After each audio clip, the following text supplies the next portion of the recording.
Hi friends, అందరికీ hi. ఈరోజు AP history సబ్జెక్ట్లో విజయనగర సామ్రాజ్యం గురించి కొన్ని ముఖ్యమైన పాయింట్స్ని చూద్దాం.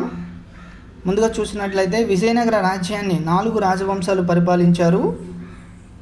ఈ 4 రాజవంశాల్లో ముందుగా సంగమ వంశం 1336 టు 1485 సంవత్సరం వరకు పరిపాలించడం జరిగినది. తర్వాత చూసినట్లయితే సాలువ వంశం 1485 సంవత్సరం నుండి 1505 సంవత్సరం వరకు పరిపాలించడం జరిగినది. నెక్స్ట్ తర్వాత చూసినట్లయితే తులువ వంశం 1505 టు 1570 సంవత్సరం వరకు పరిపాలించడం జరిగినది. తర్వాత అరవీటి వంశం 1570 సంవత్సరం నుండి 1680 సంవత్సరం వరకు పరిపాలించడం జరిగినది. ఓవరాల్గా మనం చూసినట్లయితే 1336 నుండి 1680 వరకు కూడా వీరి యొక్క పరిపాలనా కాలము ఇక్కడ పైన మనం చూసినట్లయితే 1336 నుండి 1675 వరకు విజయనగర సామ్రాజ్యాన్ని